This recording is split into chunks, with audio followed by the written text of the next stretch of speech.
d'instabilité assumée. Le théâtre vient de l'arrêt d'un sacrifice. Moi, je pars de l'hypothèse qu'en fait, ce qui va faire humanité se nourrit de soi-même.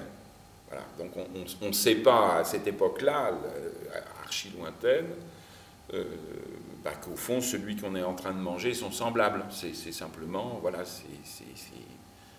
voilà, il y a des arbres, il y a des animaux, il y a voilà, puis il y a des trucs, voilà, qui vont s'appeler humains plus tard.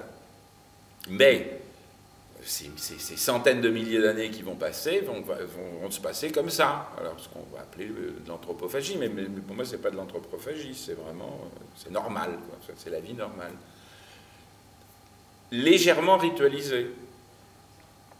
Légèrement, parce qu'il faut bien, on voit bien quand des lions bouffent un truc, ils sont plus ou moins en cercle autour de la gazelle.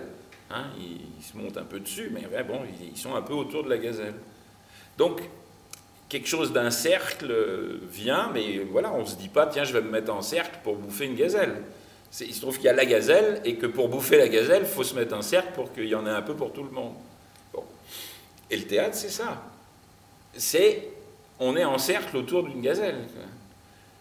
Seulement, la gazelle, un jour, elle a dit non. Alors moi, c'est vraiment, pour moi, c'est là que j'inscris tout.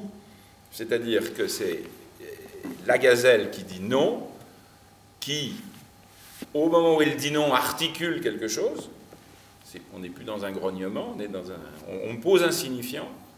Ce signifiant signifie aussi « je », c'est-à-dire jusque-là j'étais de la pâtée pour les autres. Or là, le fait simplement de dire non te constitue comme sujet, on va dire plus tard. Hein. Et les autres sont complètement sidérés, parce que ça veut donc dire tout à coup qu'un truc qui mange, c'est-à-dire le lendemain c'est l'un d'eux qui fait le repas, hein, pourrait avoir au fond une existence propre, enfin quelque chose et c'est là le grand événement qui va, finalement toute l'humanité va se déployer à partir de là, eh bien ils ne vont pas la bouffer. Donc s'ils ne la bouffent pas, elle va revenir parmi les siens. Donc tout à coup un sujet, enfin un truc pris dans la mélasse, se constitue comme sujet, revient dans la mélasse. Mais la mélasse, ça y est, c'est fini, c'est plus une mélasse. Ça devient un sujet, un sujet, un sujet, un sujet, un sujet. Et là, ce qui est passionnant, d'un point de vue théâtral, c'est que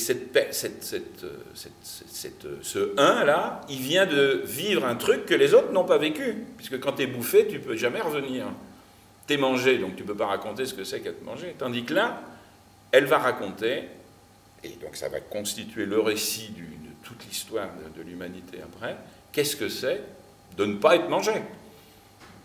Et alors là, on ouvre les vannes à tout, en fait. Parce qu'à partir de là, tu peux constituer le langage, tu peux constituer le lien social, puisque le lien social, ça n'est à la base simplement qu'un qui est respecté par les autres. Et puis comme tous les uns sont respectés ou respectables, ou pas, hein, évidemment, on peut évidemment se bouffer, s'entretuer, etc. Mais ça va être la gestion de ce moment-là. Voilà.